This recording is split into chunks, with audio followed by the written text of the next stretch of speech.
Sí, ahora. Culpa mía. Buenos días, hermanos. Como bien han dicho, vamos a seguir con esta serie preciosa de la carta del apóstol Pablo a los Efesios. No, este no es. Esto es Gálatas. Ahora sí. Ahora sí. Bien, como decía, vamos a abrir nuestras Biblias en la carta de los Efesios, carta a los Efesios, capítulo 3, y vamos a leer su palabra, vamos a ver qué es lo que tiene el Señor para nosotros en esta mañana. Es un pasaje un poco complejo, pero vamos a intentar desgranarlo, vamos a intentar sacarle jugo y provecho, y vamos a ver qué tiene el Señor para nosotros. Dice así la palabra del Señor, capítulo 3, vamos a leer del versículo 1 hasta el 13. Y es un estilo paulino, ya veréis que Pablo. Por esta causa, yo, Pablo, prisionero de Cristo Jesús por vosotros los gentiles, si es que habéis oído de la administración de la gracia de Dios que me fue dada para con vosotros, que por revelación me fue declarado el misterio, como antes lo he escrito brevemente, leyendo lo cual podéis entender cuál sea mi conocimiento en el misterio de Cristo. Misterio que en otras generaciones no se dio a conocer a los hijos de los hombres, como ahora es revelado a sus santos apóstoles y profetas por el Espíritu. Que los gentiles son coherederos y miembros del mismo cuerpo y copartícipes de la promesa en Cristo Jesús por medio del Evangelio, del cual yo fui hecho ministro por el don de la gracia de Dios que me ha sido dado según la operación de su poder. A mí, que soy menos que el más pequeño de todos los santos, me fue dada esta gracia de anunciar entre los gentiles el Evangelio de las inescrutables riquezas de Cristo y de aclarar a todos cuál sea la dispensación del misterio escondido desde los siglos en Dios, que creó todas las cosas, para que la multiforme sabiduría de Dios sea ahora dada a conocer por medio de la Iglesia a los principados y potestades en lugares celestiales, conforme al propósito eterno que hizo en Cristo Jesús, Señor nuestro, en quien tenemos seguridad y acceso con confianza por medio de la fe en Él. Por lo cual pido que no desmayéis a causa de mis tribulaciones por vosotros, las cuales son vuestra gloria. Vamos a orar, hermanos. Padre Santo, nos ponemos delante de tu presencia, Señor, pidiendo tu dirección, pidiendo que sea tu Espíritu el que guíe esta meditación en esta mañana, que no sean mis palabras, Señor, sino que sea tu voluntad expresada. Que seas tú, Señor, el que nos aclare la mente y el espíritu para poder entender tu palabra, para llevarla a cabo en nuestras vidas. Es en Cristo Jesús que te lo pedimos. Amén.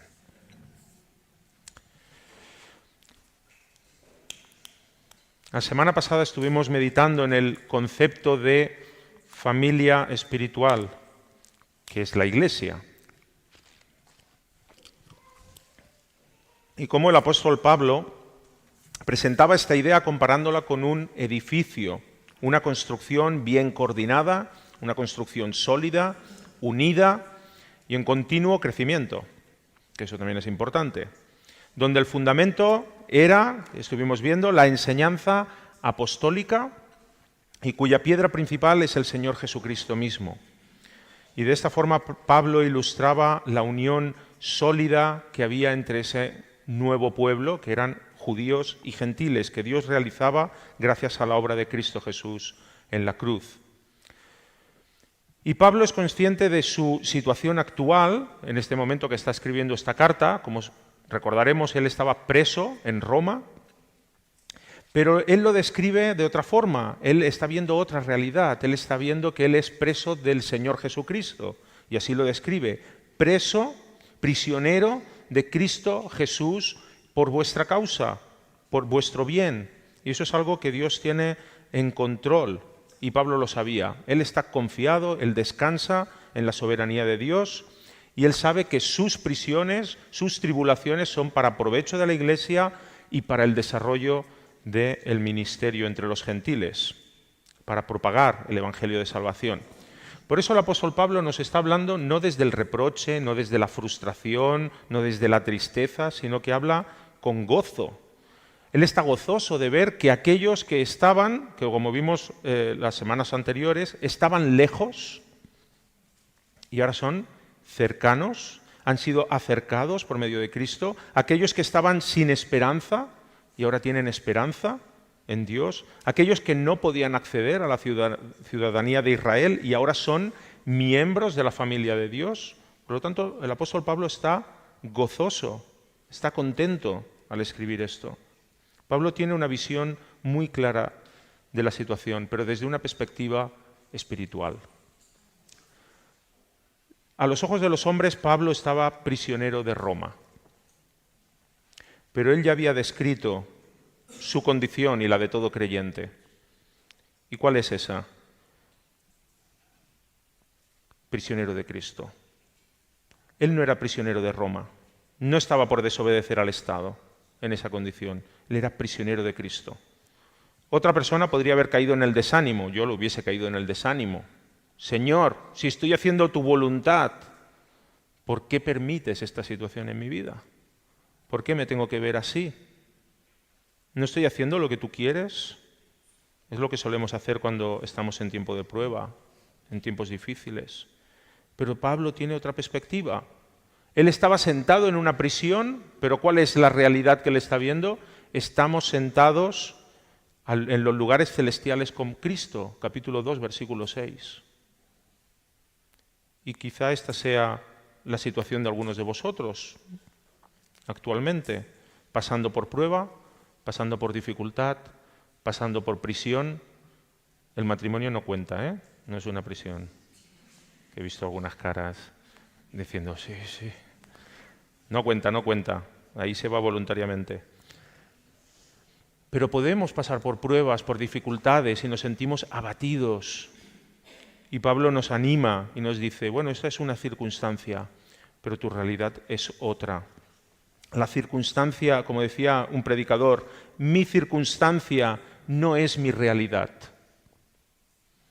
Nosotros podemos tener una circunstancia temporal, como Pablo tenía una circunstancia temporal, estaba sentado en una cárcel, en Roma, pero la realidad era la que se hallaba en Cristo.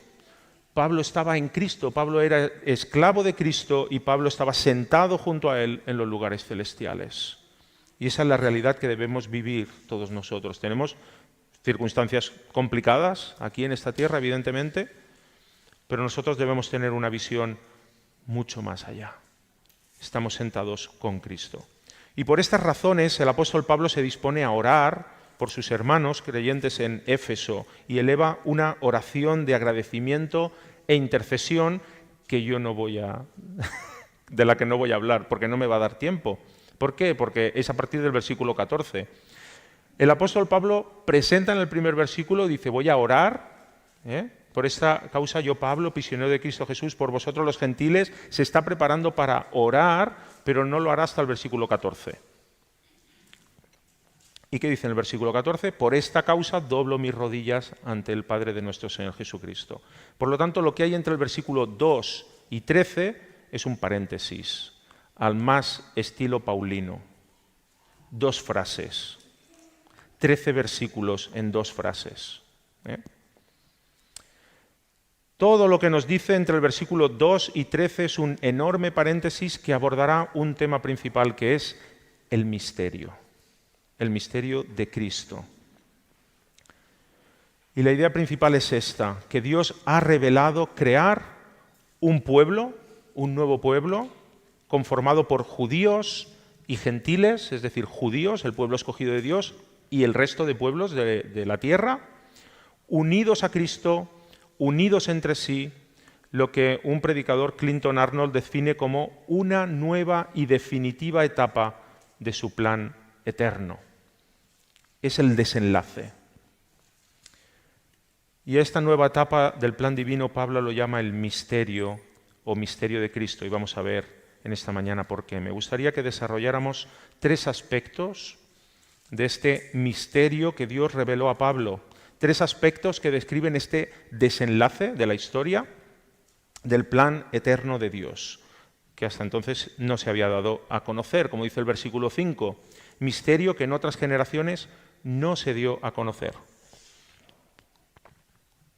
Veamos el primero de ellos. El Evangelio incluye a los gentiles. Parece muy evidente, pero es que nosotros tenemos ya una perspectiva de la historia muy clara, ¿verdad? Tenemos toda la revelación.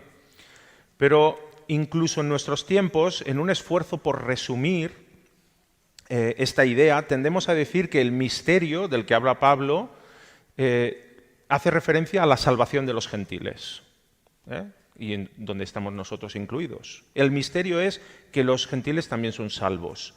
Y esto sería un resumen un poco incompleto, muy poco específico. La salvación de los gentiles, de todos los pueblos no judíos, ya había sido anunciada.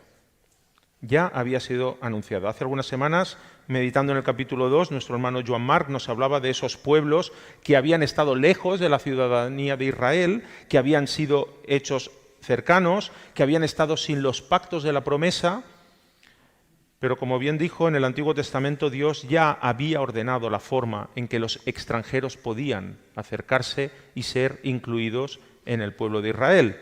Y eso estaba en Éxodo capítulo 12, versículos 48 y 49. ¿Y cómo era? ¿Cuál era ese camino, esa vía que tenían para ser incluidos en Israel? Cumplir la ley, obedecer la ley y el rito de la circuncisión, evidentemente. Acatar todo lo que Israel tenía como ley, como normas, es lo que tenían que hacer. La salvación de los gentiles también fue anunciada por los profetas en el Antiguo Testamento. Dios había revelado que vendrían a él de todas las naciones. Zacarías 2:11, y se unirán muchas naciones a Jehová en aquel día y me serán por pueblo, y moraré en medio de ti. Hubo muchas personas extranjeras. En el Antiguo Testamento encontramos varias referencias, quizá las más conocidas, Rahab y Ruth. Fueron incluidos en el pueblo de Israel. Estaba buscando una ilustración estos días y me vino a la memoria una cosa que los jóvenes no vais a entender, pero luego vuestros padres os lo explicarán, ¿vale? Seguro que en los años 90, claro, en los años 90, hace unos cuantos años ya ha llovido ya, se pusieron de moda unos libros con unas imágenes, se decían estereogramas, ¿vale? Se llamaban estereogramas. Unos libros con unas imágenes que tenían imágenes 3D ocultas. Parecían cuadros cubistas, cuadros abstractos, y se necesitaba mucha concentración, mucha práctica y algún paracetamol para poder ver las imágenes en 3D. Y la técnica era muy fácil. Tú tenías que coger y fijar la mirada en el punto este, pero luego tenías que mirar, o sea, no cruzar la mirada en el punto. Era un poco complicado. ¿Os acordáis de estos dibujos? Los de mi edad, los de mi quinta, seguro que sí. La imagen estaba allí. A mí me costaba mucho verlo, ¿eh?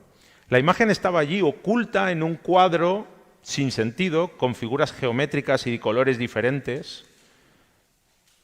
Sencillamente no se veía. Pero estaba, la imagen 3D estaba allí, oculta. Y el misterio que Dios está revelando a Pablo en el tiempo de los apóstoles es algo similar. También estuvo presente en la historia, también estuvo presente en el Antiguo Testamento, pero no se veía, no se entendía. Este misterio al que Pablo hace referencia no era algo que no se hubiese revelado, estaba, pero necesitaba una revelación especial. Versículo 5 de este capítulo 3. Misterio que en otras generaciones no se dio a conocer a los hijos de los hombres, como ahora es revelado a los santos apóstoles y profetas por el Espíritu. No era algo que tuviesen que estudiar o investigar más, sencillamente tenía que ser revelado por el Espíritu de Dios. Antes del nacimiento de la Iglesia, nadie sabía que judíos y gentiles estarían juntos en un solo cuerpo. Ni lo sabían ni se lo hubiesen imaginado. Los judíos despreciaban a los gentiles. incluso en los inicios de la Iglesia, esta idea tuvo que irse aclarando poco a poco y los apóstoles tuvieron que verlo por sus propios ojos porque no se lo acababan de creer. En los primeros cristianos aceptaron, la Iglesia primitiva, aceptaron que los gentiles podían tener perdón de los pecados. Vale. Y vida eterna. Vale. Pero se sorprendían cuando los gentiles recibían el don del Espíritu Santo. Los apóstoles necesitaron ver por ellos mismos. Si vamos a Hechos 8:14, dice que cuando los apóstoles que estaban en Jerusalén oyeron que Samaria había recibido la palabra de Dios, ¿qué hicieron? Enviaron a Pedro y a Juan. Y allí se sorprendieron de ver que los samaritanos habían recibido los dones del Espíritu Santo. Y de igual forma con los gentiles. Todos conocemos la historia de Pedro con Cornelio. Cuando Pedro va a ver a Cornelio y les explica el sueño, la visión que había tenido de aquel lienzo que bajaba y que el Señor le enseñó que no tenía que hacer acepción de personas. Y dice el pasaje en Hechos 10:44, si me queréis acompañar, Hechos 10:44.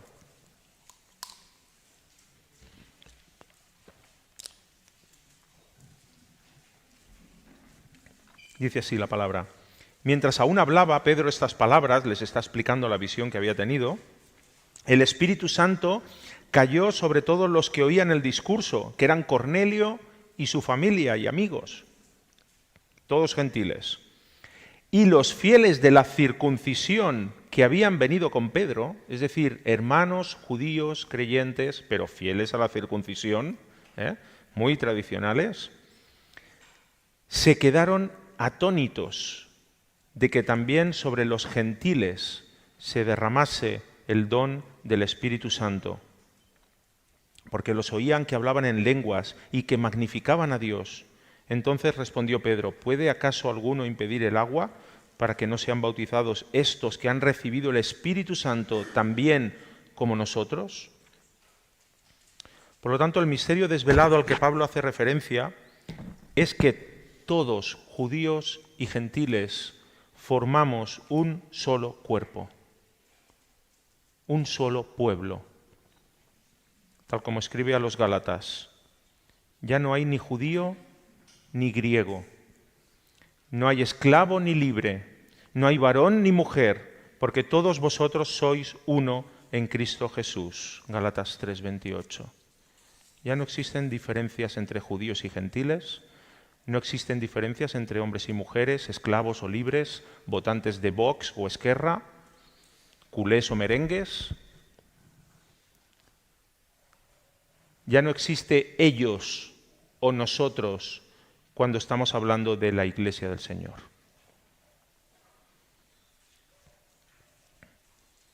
Debemos tener claro esto, hermanos, somos un cuerpo.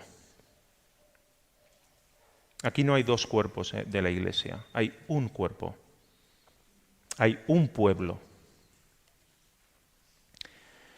Y en el versículo 6 el apóstol Pablo describe esta nueva realidad usando las siguientes palabras: coherederos, miembros de un cuerpo y copartícipes.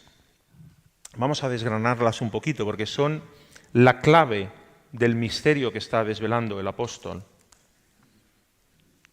Sabemos que los gentiles tienen la salvación, eso ya había sido revelado, pero lo que está describiendo Pablo en el versículo 6 es toda la dimensión que encierra este misterio. Vamos a leer el versículo 6. Que los gentiles son coherederos y miembros del mismo cuerpo y copartícipes de la promesa en Cristo Jesús por medio del Evangelio. Coheredero significa participar en común. Somos coherederos con Cristo, eso lo tenemos claro, de una morada celestial, de la gloria eterna, pero también somos coherederos con nuestros hermanos, con el resto de la Iglesia universal, con los cuales formamos un solo cuerpo. Todos juntos somos coherederos. Somos miembros de un cuerpo, literalmente cuerpo junto, unido, miembro de una misma comunidad. Y esto lo desarrolla más profundamente Pablo en la carta a los Romanos o en 2 de Corintios, cuando nos dice en Romanos, por ejemplo, así nosotros siendo muchos, somos un cuerpo en Cristo y todos miembros los unos de los otros. Y por último nos presenta el término copartícipe, que significa participar juntos, copartícipes de la promesa en Cristo. Todos somos partícipes juntos de una misma promesa. Pero no se está refiriendo a la promesa hecha a Abraham, sino de compartir el cumplimiento de esa promesa. No es la promesa hecha a Abraham, que serían benditas en ti todas las naciones de la tierra, sino que nosotros somos beneficiarios del cumplimiento de esa promesa en Cristo Jesús. Y ya no se accede a ese beneficio a través de la obediencia de la ley o de la circuncisión, sino que nos dice al final del versículo 6 cómo llegamos a eso. Por medio del Evangelio, por medio de las buenas noticias de salvación, por medio del sacrificio de Jesucristo en la cruz, por medio de esa sangre derramada. Por esa sangre somos limpiados de nuestros pecados y somos incluidos en este nuevo pueblo que el Señor está formando. Por lo tanto, por medio de este pasaje, Pablo presenta el plan soberano de Dios. Un plan que es perfecto, un plan que no tiene ningún fallo. Y ahora entenderéis por qué estoy diciendo esto. El plan de Dios tiene unos tiempos que Él conoce, que Él sabe. El plan de Dios, nos dice el versículo 10, que es conforme a una multiforme sabiduría. Y aunque nos pueda parecer a veces que Dios está improvisando, nos pueda parecer que tiene que buscar alternativas o un plan B, nos enseña la palabra que eso no es así. Dios no tiene un plan B, tiene un plan perfecto y eterno, que es el que está llevando a cabo. Y al final incidiremos sobre esto. Segundo punto, como parte de este plan encontramos el llamamiento de Pablo como administrador. Nos ha desvelado el misterio, pero hay otra parte del misterio, es quién lo va a compartir. ¿Quién va a ser el administrador y anunciador del Evangelio a los gentiles? Y este es Pablo. Es encomendado a Pablo mediante un llamamiento divino. Versículo 2. Pablo describe el ministerio que le ha sido dado como una mayordomía. Sé que tenéis diferentes versiones y creo que en algunas pone mayordomía o dispensación. La mía, en la Reina Valera del 60, pone administración. Él era administrador. Y en otras versiones quizá tenéis anunciar, compartir, que se le había dado para que él compartiese o anunciase, o una misión. La palabra original que nos está poniendo el apóstol Pablo, que está escribiendo en griego, es oikonomia. Y perdón, porque sé que algunos sabéis griego y mi griego es malísimo. Se compone de dos palabras, oikos, que es hogar, y nemein, que es gestionar, dispensar, administrar. De ahí que la palabra oikonomia hace referencia al sustento o la administración de una casa. Y de esta palabra ha llegado a nuestro vocabulario la palabra economía, como la ciencia que estudia la producción y distribución de los bienes y servicios. Economía. Y Pablo está usando este término, oikonomia, para definir la forma en que debía ser propagado el mensaje de salvación. Y es muy amplia. Por eso, cuando en nuestras versiones tenemos que Pablo fue llamado para anunciar o para compartir el mensaje de salvación, queda un poquito limitado. Queda un poco limitado porque la palabra oikonomia engloba muchas más cosas que vamos a ir desgranando. Es más complejo, es mucho más elaborado que la simplicidad de anunciar el Evangelio, como por ejemplo encontramos en la parábola del sembrador. Todos conocemos la parábola del sembrador, que está mal dicho, tendría que ser la parábola de la semilla, porque ahí lo que importa es la semilla. Y entonces eso es anunciar el Evangelio, ¿sí? Pero el ministerio que le fue encomendado a Pablo es el de administrador de la gracia de Dios. No solamente de proclamar el Evangelio, sino que él es administrador o mayordomo de la gracia de Dios, de todos los bienes espirituales, las riquezas espirituales que hemos estado meditando en los anteriores capítulos.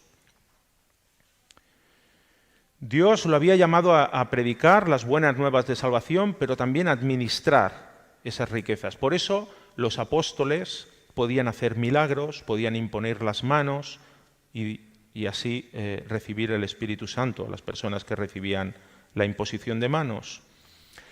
El apóstol Pablo en otros pasajes insiste en la idea de que le fue dado ese ministerio. No se lo puso él porque sí, porque quiso, no fue porque él entendió y descubrió el misterio que había estado oculto y dijo, mira, como yo lo he descubierto, pues es mía esta autoridad. No, le fue dado, versículo 2, la administración de la gracia de Dios que me fue dada. Versículo 3, por revelación me fue declarado.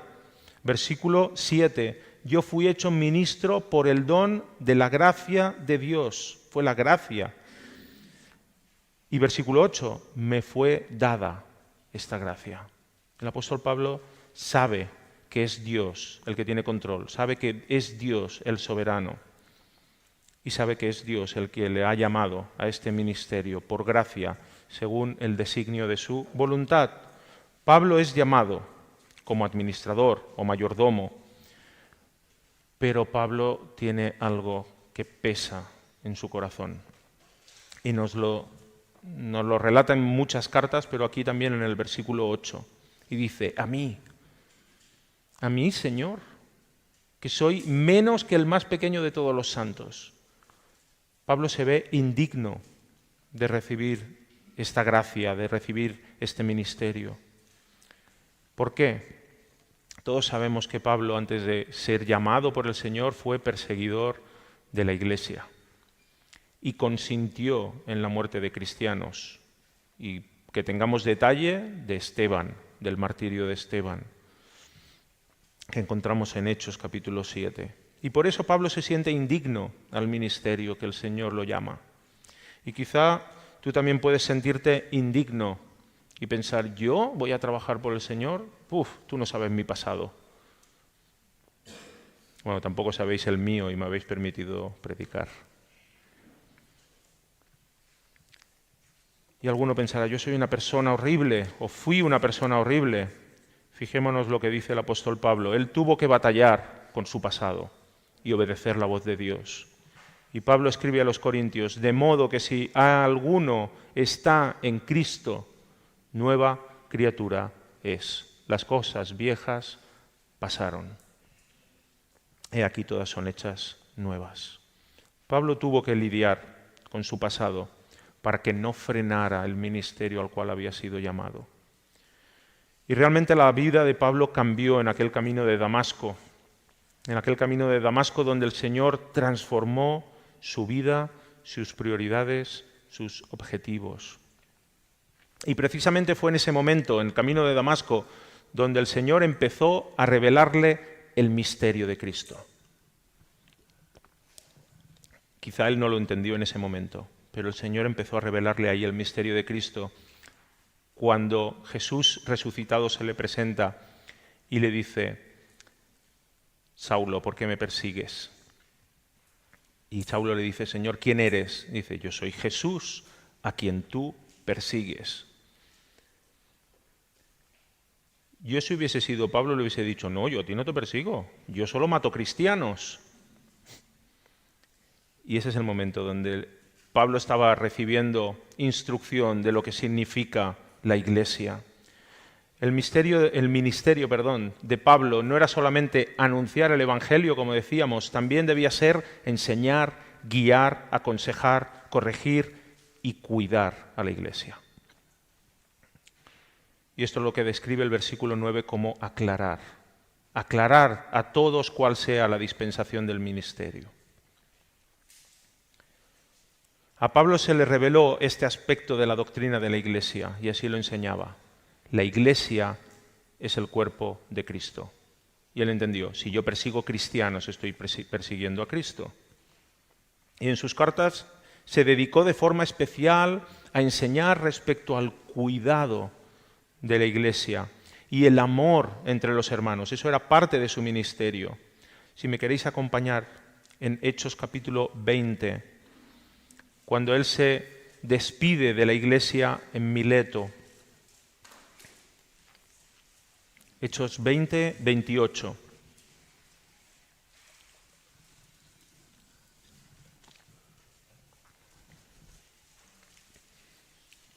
Dice así el apóstol. Está hablando a los pastores, a los obispos de allí, y les dice, por tanto, mirad por vosotros, o sea, cuidaos, y por todo el rebaño en que el Espíritu Santo os ha puesto por obispos. Cuidaos vosotros, pero cuidad a todo el rebaño, para apacentar la iglesia del Señor. Y esto nos recuerda aquellas palabras de Jesús a Pedro, apacienta mis corderos, ¿verdad?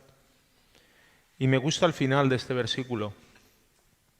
Les está diciendo a los pastores, cuidaos, cuidad a la iglesia, apacentad la iglesia del Señor, la cual Él ganó por su propia sangre.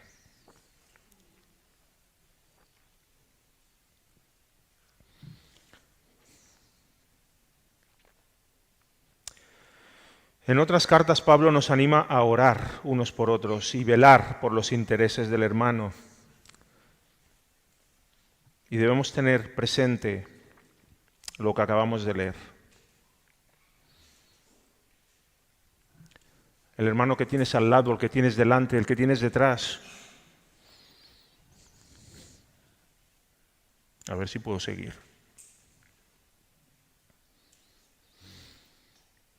Por ese hermano Cristo vertió su sangre.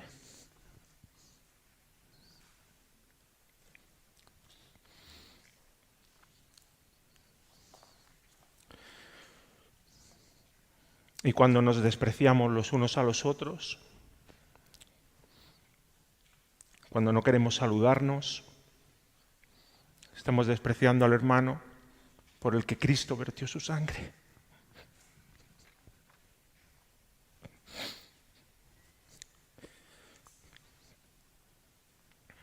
Y creo que de forma personal cada uno debe pensar cómo tratamos a la iglesia del Señor.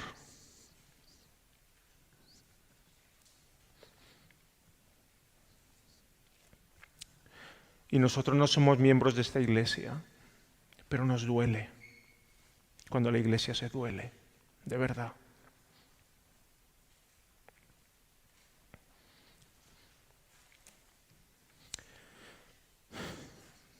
Y el apóstol Pablo lidiaba con el hecho de sentirse indigno,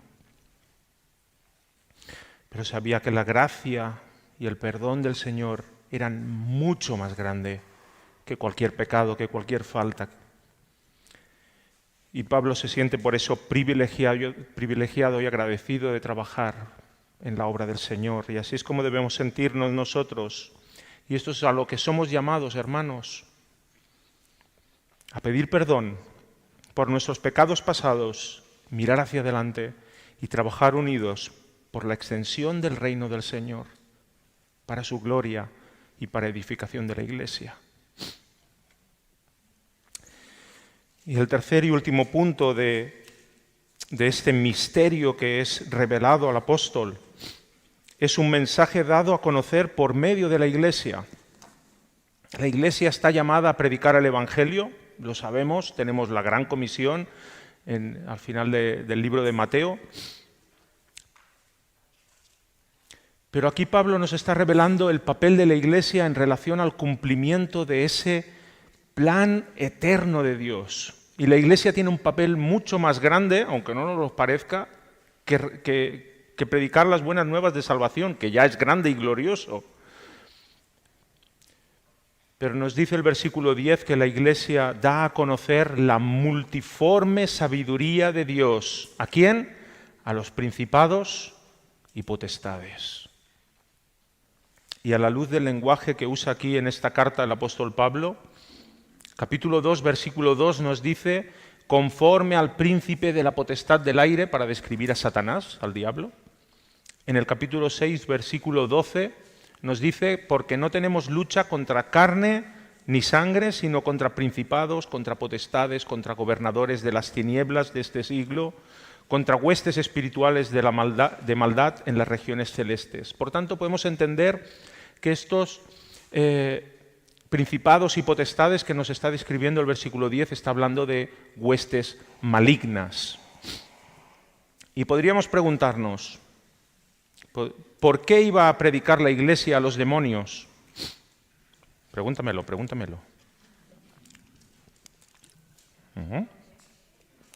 Me gusta que me hagas esa pregunta. Muy buena pregunta. No se trata de predicar para convertir. Los demonios sabemos que no tienen oportunidad de arrepentimiento. Sino, nos dice el versículo 10, para dar a conocer. En el lenguaje actual, no sé si las Biblias con versiones más modernas cómo lo pone, pero el lenguaje actual sería para que se enteren. Para que se enteren. La muerte de Cristo tiene repercusiones en todas las esferas. La muerte de Cristo es para salvación de su pueblo, evidentemente, pero tiene repercusión en todas las esferas terrenales y celestiales. Pablo escribe a los colosenses que por Cristo y para Cristo fueron creadas todas las cosas, las que están en los cielos, las que están en la tierra, y que por medio de Cristo es la reconciliación de todo, de toda la creación, celestial y terrenal. Eso está en el primer capítulo de Colosenses. Así pues, el testimonio de la Iglesia al que hace referencia Pablo va más allá del que podemos realizar solamente aquí en la tierra. Quiero que me acompañéis en la lectura. Primera carta de Pedro, capítulo 1. Primera Pedro 1, 10.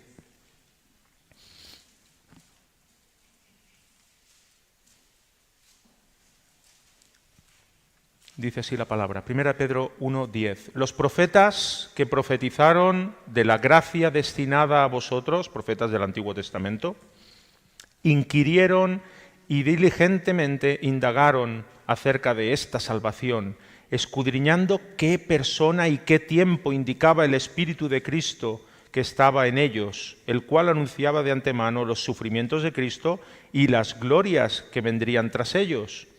A estos se les reveló que no para sí mismos, sino para nosotros, los que estamos viviendo este tiempo. Y Pablo, evidentemente, Pedro cuando está escribiendo también es para él, sino para nosotros, administraban las cosas que ahora os son anunciadas por los que os han predicado el Evangelio por el Espíritu Santo enviado del cielo, cosas en las cuales anhelan mirar los ángeles. Los seres angelicales, sean caídos o no, desconocen el desarrollo del plan salvador de Dios.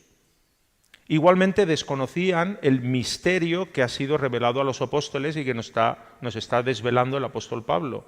Hay una expectativa a nivel celestial o angelical para descubrir y entender esta administración, este desarrollo de la gracia de Dios, de las riquezas espirituales.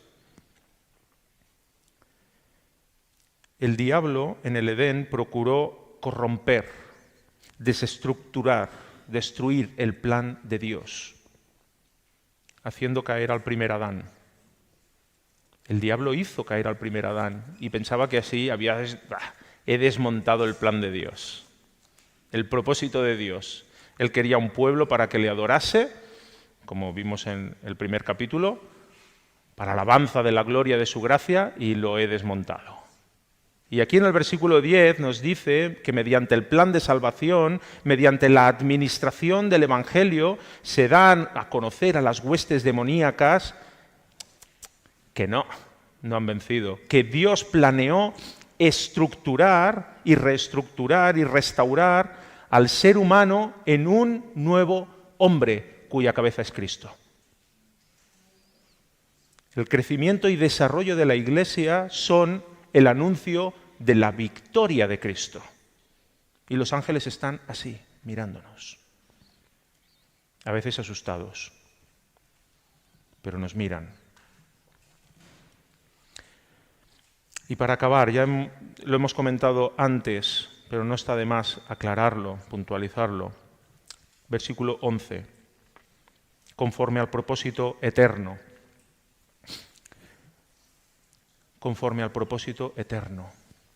No soy muy aficionado al ajedrez, pero bueno, algunas partiditas he echado, sobre todo en Mallorca cuando vivíamos allí con un amigo que era un poco friki del ajedrez. Y bueno, yo me había mirado a veces algunas aperturas, algunas jugadas típicas, y siempre me llamó mucho la atención el jaque mate pastor. 4 movimientos. No sé si hay algún aficionado al ajedrez entre vosotros. ¿Sí, Tony? Vale. Ya sé con quién no tengo que jugar. Que me ganará.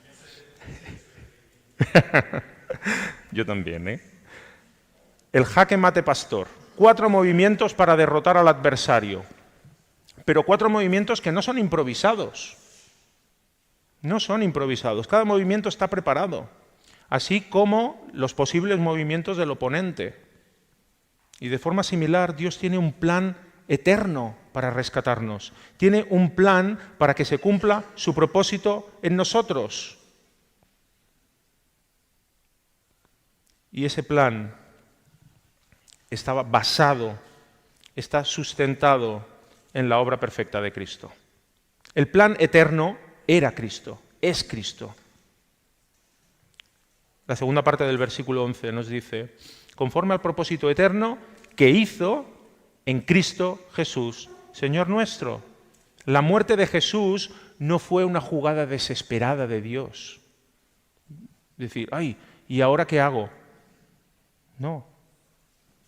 La muerte y resurrección de Cristo era el plan original, eterno y perfecto de Dios. Y Pablo acaba este paréntesis. La predicación de hoy, casi puedes poner el paréntesis, Marc? En el título, el paréntesis, porque es un paréntesis. Y acaba Pablo el paréntesis en el versículo 13, exhortando a sus lectores a que no se desanimen, no desviar la mirada de las cosas importantes.